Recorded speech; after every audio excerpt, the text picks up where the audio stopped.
El tiempo geológico. Lo que vamos a ver hoy se refiere a cómo el tiempo se maneja desde el punto de vista de la estratigrafía, la geología, que no tiene nada que ver con el tiempo común, ya que estamos hablando de millones de años. Lo que pasa hoy en un día no está representado en las rocas. En líneas generales, el tiempo geológico del planeta se divide y distribuye en bloques de años relacionados con acontecimientos importantes que los han caracterizado. Esto implica que hemos dividido al tiempo geológico en eras, periodos, en edades que no se corresponden con un valor igual en cada uno de los tiempos, sino que está basado en los eventos. Por ejemplo, en el tiempo de vida de los reptiles, tiempo de vida de los dinosaurios, aparición de tal especie o cual otra. Y hablamos de tiempo geológico en una unidad que es el millón de años, porque no tenemos toda la información, los fósiles no nos dan con precisión esto, y entonces cuando decimos este estrato tiene 4 millones de años, más o menos, puede ser ahí 500.000, pero si nos vamos más atrás, decimos 130 millones de años, más o menos 1 millón de años antes del presente.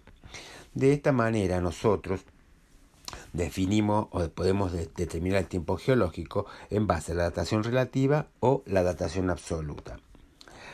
La datación relativa está basada en varios principios como son principio de la superposición o ley de superposición y horizontalidad, principio de la intersección, principio de las correlaciones estratigráficas, discontinuidades estratigráficas y correlación de fósiles. Todos estos principios los vamos a tocar un poquito para que nosotros veamos cuáles son, con qué parámetros podemos determinar cómo datamos a las rocas.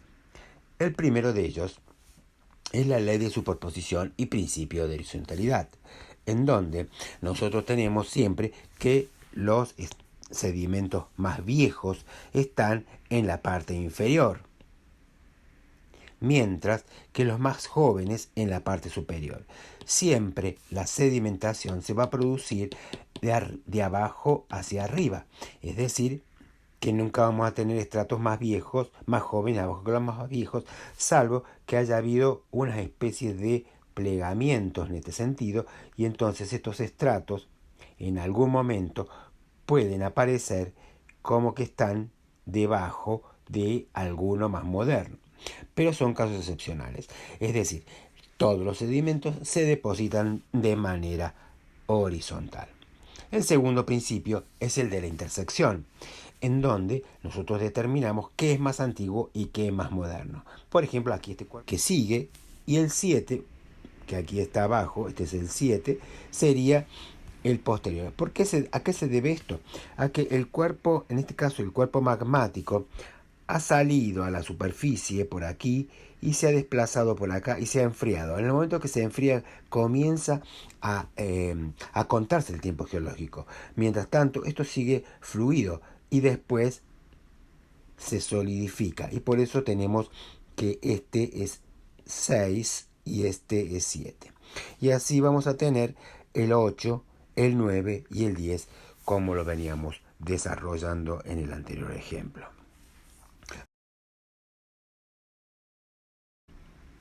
El principio de las correlaciones estratigráficas está basado en estratos que se unen unos con otros en base a distintos parámetros que tomamos. Por ejemplo, aquí hemos tomado esta roca, que es esta, que decimos que son pelitas, que las tenemos aquí y que las tenemos acá y que las tenemos acá.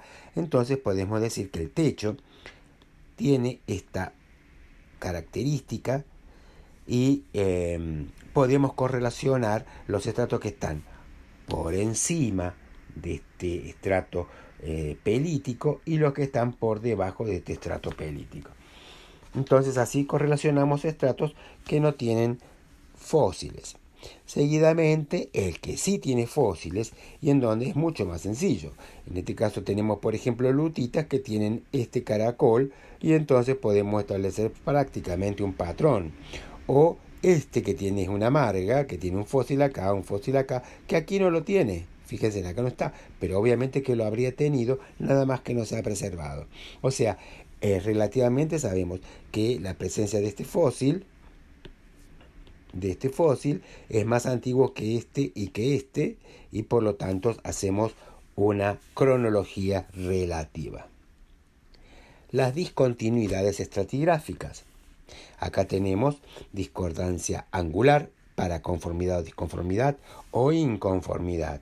Vamos a ver cómo funcionan estas discordancias. La angular es cuando los estratos estaban totalmente horizontales, posteriormente se plegaron, seguidamente hubo un periodo erosivo y se depositaron sedimentos horizontales. Entonces acá me queda un ángulo que lo podemos ver aquí, que corresponde a una discordancia angular. Vemos perfectamente acá en esta imagen cómo están los ángulos de este estrato, que también está levemente inclinado, con este que está inclinado. Para conformidad o disconformidad estratigráfica. Esto es cuando sobre un estrato sedimentario como este, que sería el 1, se deposita un estrato sedimentario como el 2. Entonces tenemos esta discordancia que se llama paraconformidad, porque a veces es muy difícil de detectar y nosotros no sabemos si falta tiempo geológico, que es lo que nosotros llamamos hiato, o una falta de tiempo. Entonces se dice que es paraconformidad. La inconformidad es cuando es mucho más claro, y acá tenemos un gneiss y arriba de ello rocas sedimentarias, y entonces sabemos perfectamente bien que hay una discordancia y hay un tiempo geológico que falta, que está representado por esta línea. En esta imagen vemos muy bien esa inconformidad de estos gneisses precámbricos con estas arenicas conglomerádicas cámbricas. Sabemos que aquí hay una falta de tiempo geológico.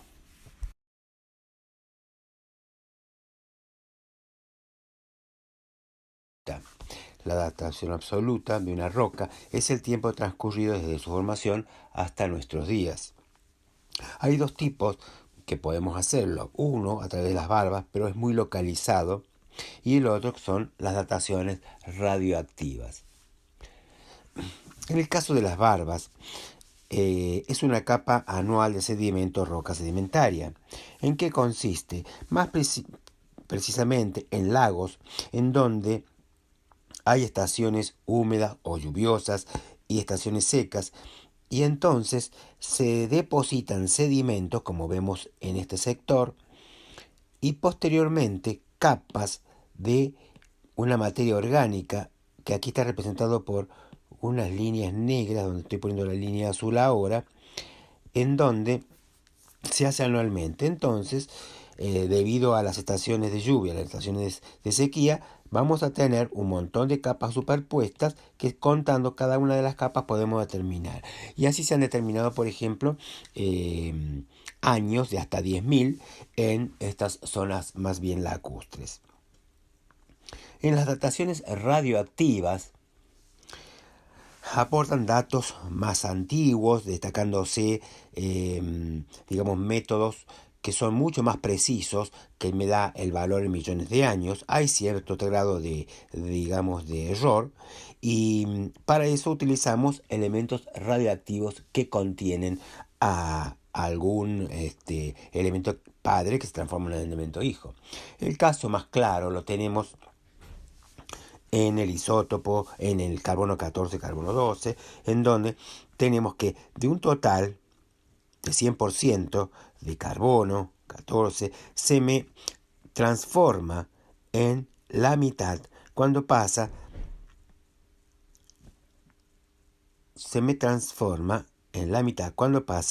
unos 7.500 años. Entonces, a medida que transcurre el tiempo, yo puedo contar 1, 2, 3, 4, 5, lo multiplico por 7.500 y me da 35 por 735 como 40.000 años, que es el valor que podría tener la pieza que yo estoy trabajando. De cualquier manera, esto no sirve para paleontología, porque estamos hablando de millones de años. Y entonces utilizamos el método de potasio-argón, en donde el potasio se transforma en argón y calcio, y donde tenemos un 100% que a un determinado tiempo se transforma en un 50%. ¿Cuánto es ese tiempo? Son 1.300 millones de años. Entonces, contando la cantidad de elemento padre y elemento hijo, transformación de potasio-argón, yo puedo determinar la antigüedad. Y acá 2.600 millones de años, en esta muestra ya es útil porque estamos hablando de rocas que se han formado hace 4.000 millones de años aproximadamente.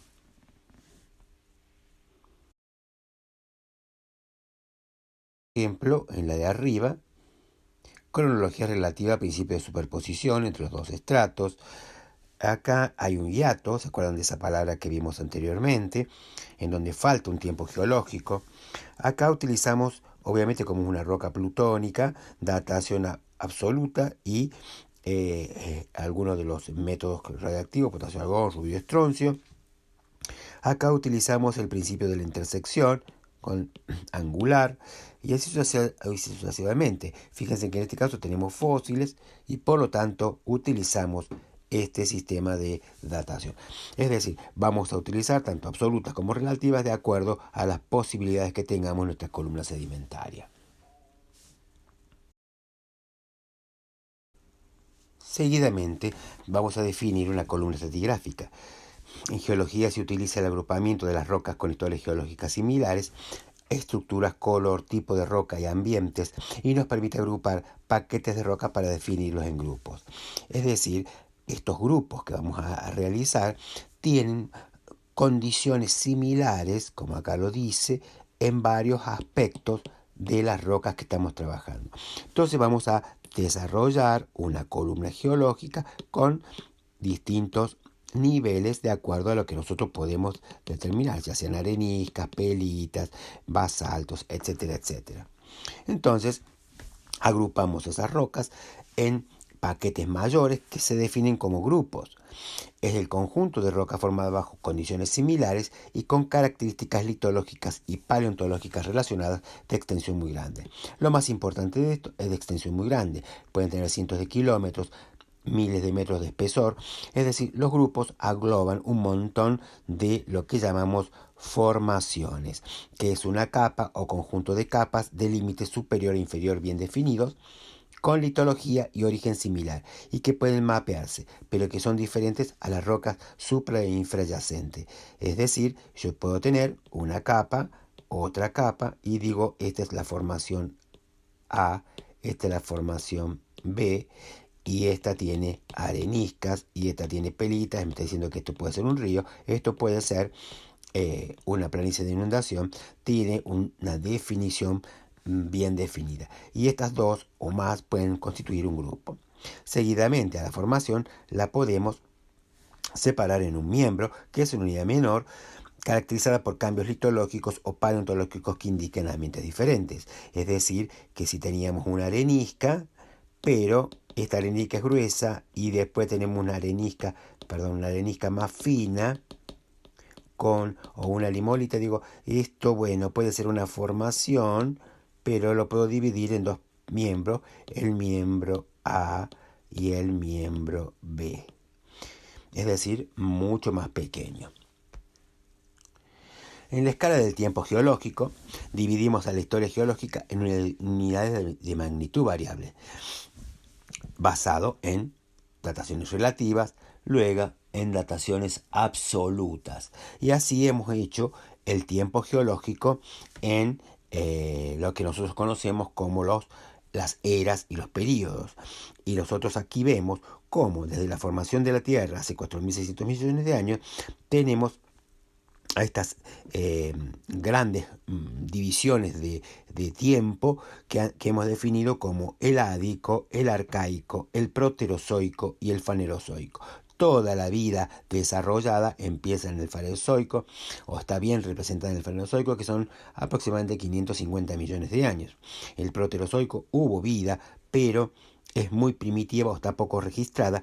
En el arcaico ádico prácticamente no hay nada.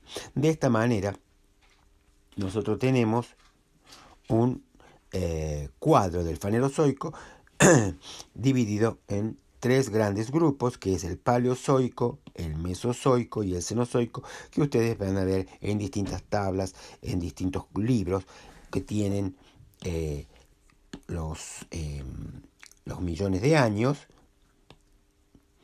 Y entonces podemos saber que, por ejemplo, el comienzo de la vida, el origen de la vida, como la conocemos, el gran pulso, donde aparecen todos los invertebrados, el Cámbrico, el Ordovícico, acá empiezan los reptiles primitivos, reptiles más evolucionados, los dinosaurios y los mamíferos, y acá el desarrollo de grandes mamíferos, y acá, digamos, a la era del hombre, como la conocemos.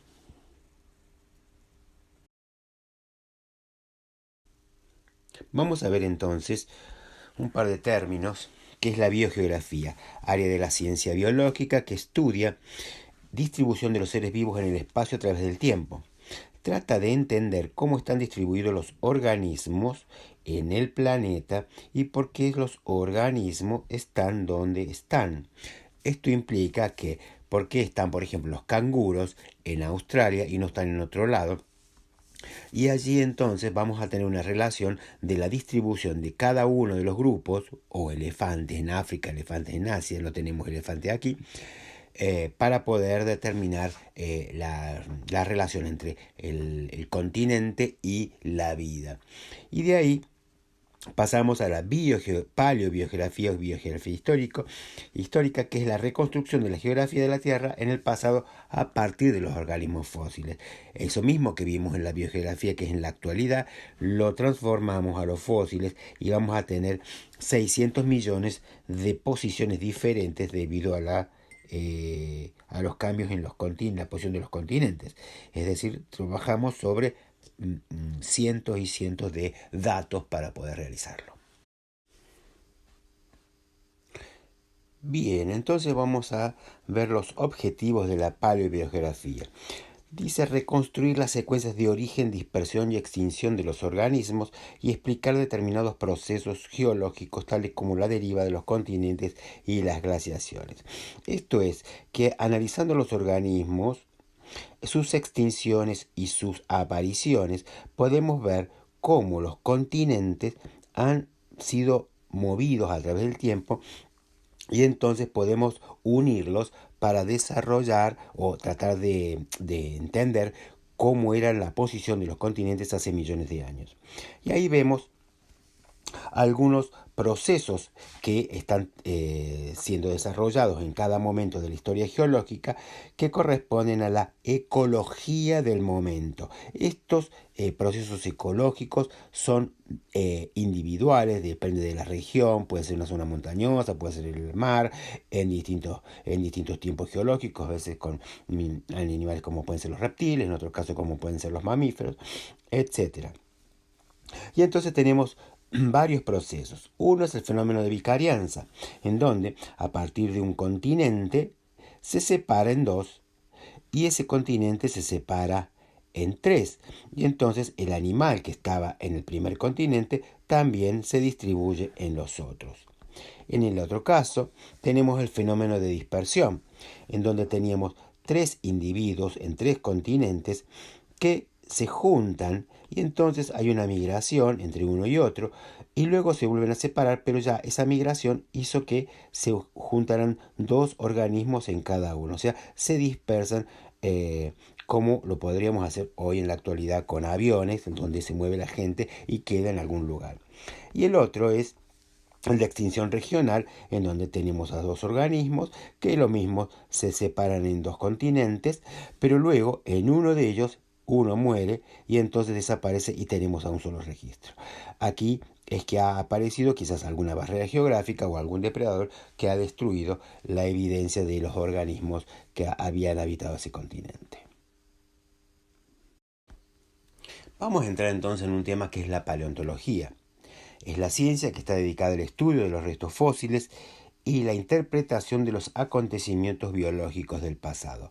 Todo lo que tiene más de 10.000 años, que es un valor que se ha puesto, corresponde a un ser fósil y lo estudia la paleontología. Esta paleontología tiene su base en los estudios de la biología y la geología.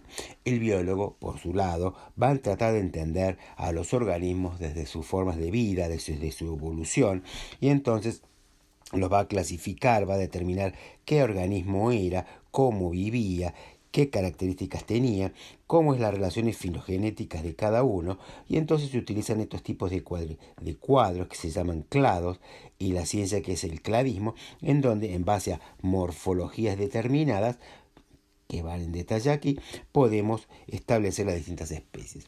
Es distinto a lo que ocurre con la geología, en donde el geólogo utiliza al fósil, acá dice curvícula, y entonces obtiene datos de estos organismos y está diciendo, bueno, este animalito habrá sido marino, entonces son fósiles marinos. Y dinosaurios, entonces acá hay dinosaurios, y establece el uso del animal para determinar tiempo geológico, para determinar ambientes, para determinar relaciones entre los organismos y lo que sería también la paleoecología. De esta manera, la paleontología puede ser sensu stricto aquellas relacionadas con determinar al organismo, identificarlo y después usar ese organismo para determinar una correlación entre ellos y correlación paleoambiental, es decir, si son marinos y son marinos. Por el otro lado, la paleobiología, que tiene que ver con la evolución del organismo, cómo ha ido cambiando a través del tiempo, o bien cómo se ha relacionado entre ese organismo que estamos trabajando con otros que vivieron en el mismo lugar, que sería la paleoecología. Todos estos conceptos se usan en la actualidad para los animales actuales y entonces lo tenemos que aplicar a todos en el pasado. La paleontología tiene distintas ciencias, es tan grande como la geología, como la medicina, entonces hay especialistas que se van a dedicar a las plantas, a la micropaleontología, a aquellos organismos que solamente se ven a través de microscopios, los vertebrados fósiles, la ignología son las trazas, las huellas de dinosaurio por ejemplo, o bien los invertebrados. Cada una de estas tiene especialistas y a su vez tiene muchísimas ramas que van a depender del gusto de cada uno de los paleontólogos que se dedique. Paleovertebrados pueden ser mamíferos, reptiles, dinosaurios, etc. Algo importante para la geología es la correlación estratigráfica, en donde a través de los distintos estratos, como habíamos visto, y la posición de fósiles, aquí, aquí y aquí, podemos establecer datos o relaciones entre los distintos perfiles de nuestra columna geológica. Es decir, para el geólogo es muy importante el estudio de los fósiles y su relación con el ambiente. ¿Cuáles son los objetivos de la paleontología?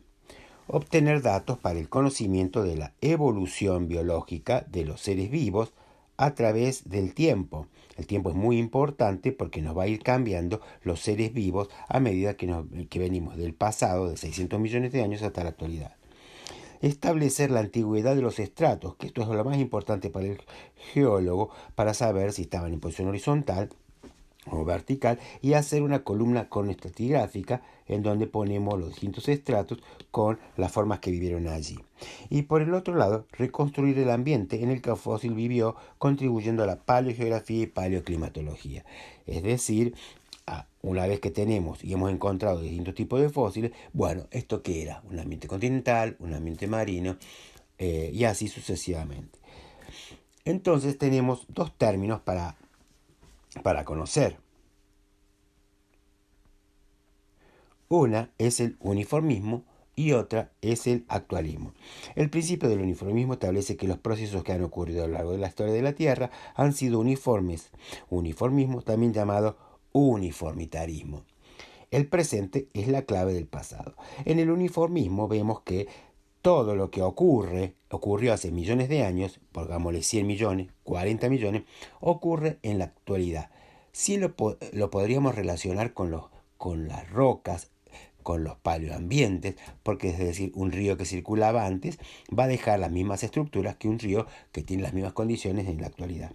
Pero resulta que cuando incorporamos a los fósiles, no ocurre lo mismo. Y entonces aparece el actualismo, que amplía el concepto del uniformismo y establece que los procesos más que uniformes son semejantes o parecidos a los actuales, ya se modifican con los cambios biológicos. Es decir, si bien teníamos ríos que son muy similares en el uniformismo, si yo a ese río yo le pongo reptiles primitivos, va a ser diferente. Y si yo le pongo dinosaurios, más diferente. Entonces se actualiza a través del tiempo y por eso existe el término el actualismo.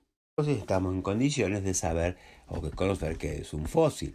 Fósiles son restos o trazas de animales o plantas que alguna vez vivieron sobre la Tierra y han sido preservados por causas naturales en la corteza terrestre. Ya habíamos dicho que tomamos una base de 10.000 años, aunque esto no implica que el material esté fosilizado. Podría no estarlo, o sea, no estar petrificado y ser un fósil. Pero se ha tomado como un dato, ya que fue la última glaciación. Entonces, a partir de allí, lo estudia el paleontólogo para separarlo de lo que estudia el antropólogo o el arqueólogo.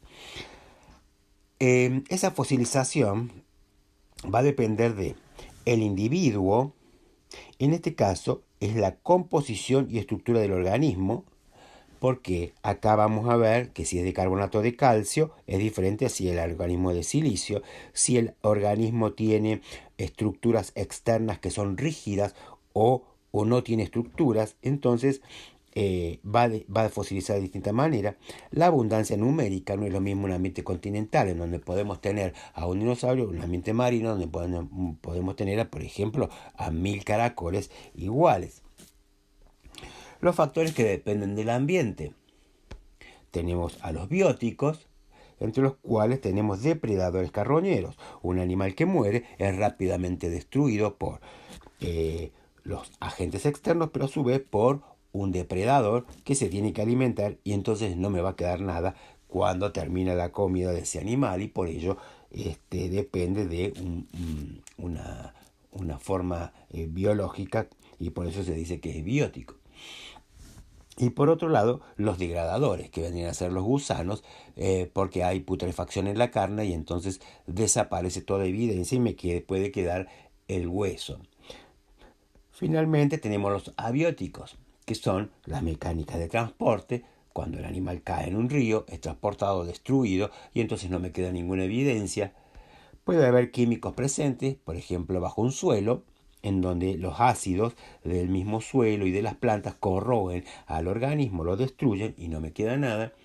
O bien, un transporte post-mortem, que ya ha muerto, ya descuartizado el esqueleto, sigue moviéndose y entonces me queda muy poca evidencia de ese organismo. Bueno, otros términos para proseguir es el de fósil guía, organismo fósil que tiene una amplia distribución espacial pero que vivió en un corto lapso de tiempo.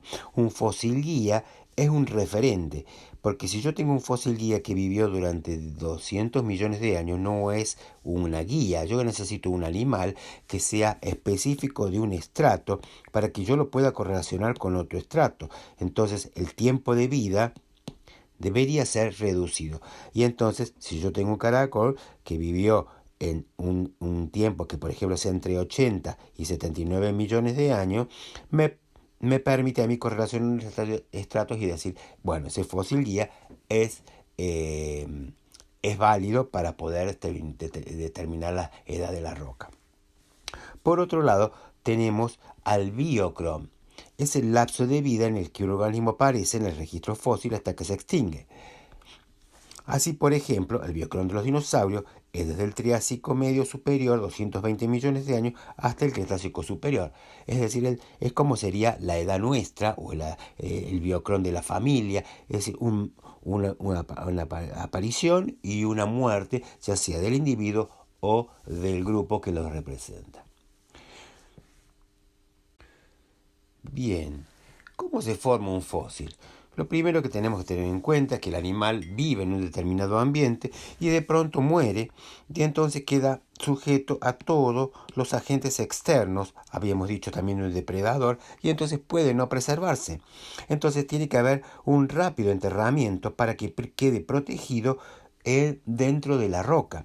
Posteriormente, las capas que se van depositando van haciendo que este animal se vaya comprimiendo y se vaya deformando. Por eso hay que tener en cuenta mucho cuando la forma del animal, para que no veamos que son cuerpos o caracoles deformados y sean nuevas especies. Es decir, el animal está protegido. Posteriormente, aquí debe pasar agua a través del animal con un mineral disuelto, puede ser sílice, carbonato, etcétera.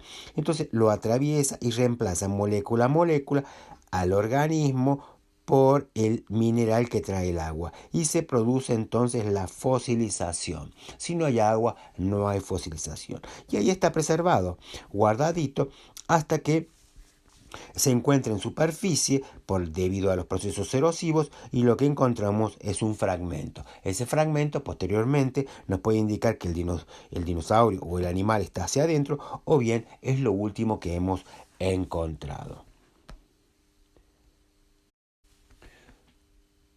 Veamos entonces algunos procesos de extracción de restos fósiles. En este caso se trata de un fémur de un dinosaurio que se está extrayendo de la roca.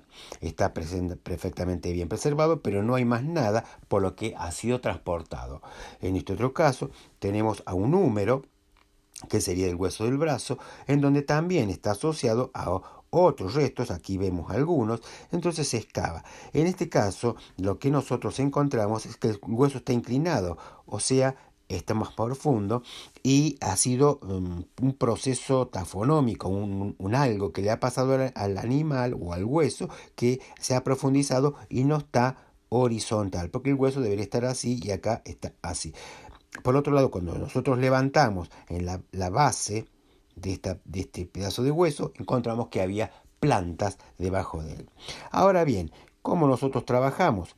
Hacemos una cobertura con papel húmedo, y luego yeso para poder protegerlo y poder extraerlo. No se puede sacar a simple vista. Después se le agrega más yeso al hueso que estamos trabajando, y malla, esta es la malla metálica, para darle más resistencia. Finalmente se le pone más yeso y entonces queda el bochón totalmente terminado. Se va excavando los costados, ven cómo se ha hecho una especie de aro, y se trata de eliminar y hacer huecos por abajo para posteriormente darlo vuelta y entonces llevarlo hacia el laboratorio y prepararlo. O sea que nosotros llevamos la roca, al hueso y a todo lo que le hemos puesto a ese bocho.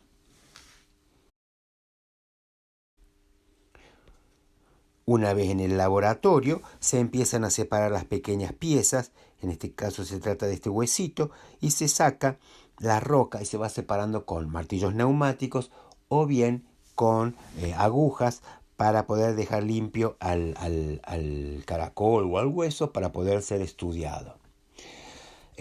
Hay dos procesos que tenemos que tener en cuenta durante el proceso de fosilización. Uno es la bioestratinomia, proceso de producción y alteración tafonómica. Habíamos visto que era el trabajo de campo que ocurren luego de que el organismo muere. Acá está sujeto a un montón de agentes externos como la lluvia, el viento, el agua y a los depredadores. Aquí entonces actúa la biosfera, atmósfera e hidrosfera. Y por otro lado, tenemos a la fosildiagénesis, que es todos los procesos que actúan dentro del animal, mejor dicho, cuando está enterrado el animal, que pueden ser el enterramiento, fosilización y su posterior descubrimiento. Es decir, que entre la bioestratinomia y la fosildiagénesis, algo yo voy a obtener de ese organismo. Básicamente, la fosilización me da la bioestratinomia antes del enterramiento, fosildiagénesis durante y después del enterramiento. Y eso es lo que me va a quedar a mí de todo este proceso de la fosilización. Entonces tenemos distintos tipos de fósiles, según el grado de preservación, tanto estructura como composición de los organismos originales, y ahí vamos a ver cómo nosotros podemos tener representado a ese hueso o ese caracol o esa planta como un fósil. Los tipos de fósiles son moldes, impresiones, calcos, verdaderas formas de fósiles, momificación y pseudofósiles. Vamos a ver un poquito cada uno de estos temas para que tengan una idea a qué se refiere con estos tipos de fósiles. Empecemos con el primero, que es el de moldes. Un molde es la impresión de un organismo. Está impreso en la roca, pero no tenemos al organismo. Es decir, que cuando el animal murió, cayó, dejó impreso el caparazón, el organismo desaparece, el caparazón desaparece, pero me queda el molde impreso en la roca. También tenemos a las impresiones, que se da principalmente en plantas, en donde una hoja cae, el material orgánico desaparece y me queda la silueta de la hoja o de alguna parte blanda. Esa es la diferencia con el molde. En las impresiones son de organismos blandos, como pueden ser estas estructuras de animales prehistóricos del Cámbrico inferior, en donde aparentemente esto sería la cabeza, esto sería el cuerpo y esta sería la cola de este organismo, y lo único que tengo yo es la impresión, la arena del organismo blando. Un calco es la reproducción, ya sea en yeso, en resina, en poliuretano, de un resto fósil, en este caso de un dinosaurio. Y le llamamos fósil verdadero a aquellos que están representados por la petrificación, aquellos en donde han sufrido el proceso tafonómico, en donde el organismo pasó de ser orgánico a ser una roca, a ser un mineral, por la silicificación, carbonatación, fosfatación o de hierro. En este caso se trata de una raíz y acá tenemos una tibia de un dinosaurio. Por último, vamos a ver los tipos de fosilización. No son tipos de fósiles, sino del proceso de fosilización. Y en ese caso tenemos a la silicificación, en donde actúa la sílice como reemplazo del material originario. La carbonatación, que es la que me permite el reemplazo por por carbonato de calcio. La carbonización, que es el carbón, o sea, una planta generalmente o un tronco que está carbonizado. Piritización por el sulfuro de hierro. Sulfatación con sulfato, como puede ser el yeso. O bien fosfatización, se da en algunos animalitos o dientes como los conodontes, que es fosfato de calcio. También tenemos algunos casos excepcionales como la momificación, en donde el animal o vegetal preserva sus partes blandas o huesos sin haber la permineralización, es decir, el fósil verdadero. Tenemos al organismo verdadero ya representado en ámbar o en hielo. Aquí tenemos otro ejemplo de este caso. Se trata de un insecto. Acá hay como un sapito, acá hay como un reptil pequeñito. Es decir, el ámbar es un muy buen elemento, un buen material para preservar el animal entero con sus partes blandas. Y por último tenemos al congelamiento, que se da en Siberia, por ejemplo, donde están los mamuts preservados en hielo con la carne, nada más que están un poco disecados, o bien se han encontrado en cuevas, en ambientes secos, los pelos de los mamuts. Es decir, que hay tanto fósiles preservados como material originario, como puede ser una silicificación, o bien con las partes blandas y todos sus detalles debido a procesos de momificación.